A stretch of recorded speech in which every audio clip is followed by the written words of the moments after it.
السلام عليكم ورحمة الله وبركاته. مرحبا بكم في قناة فالسبورت. لا تنسى الاشتراك في القناة ليصلك كل جديد وحصري.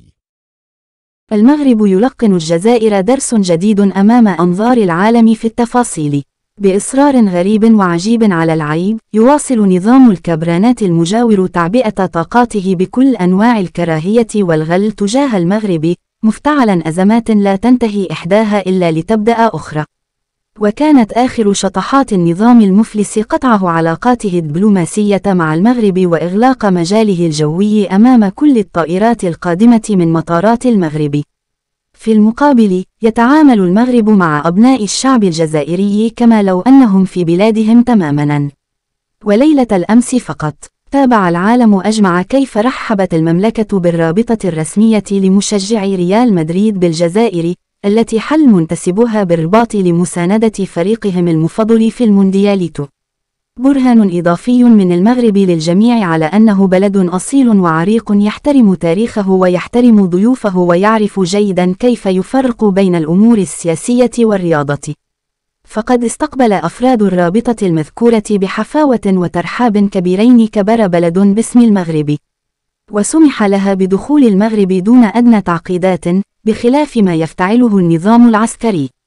شيطنة المغرب. فهذه القلة التي تحكم الجارة الجزائر لا تدخر جهدا في اختلاق المشاكل في أي فرصة عبر.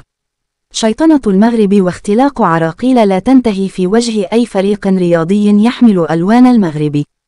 وطبعا يسري الأمر نفسه على الوفود الدبلوماسية المغربية التي ترغب في السفر إلى دولة الجوار للمشاركة في مؤتمرات أو أي محفل قاري أو عربي هناك.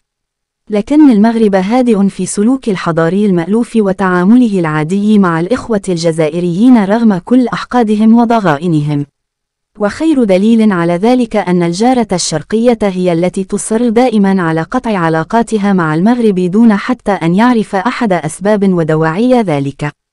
فهذا النظام العسكري العجوز والمفلس يسعى دوما إلى زرع بذور الفتنة والتفرقة بين شعب البلدين، بدل السعي إلى لم الصف وتوحيد الرئية.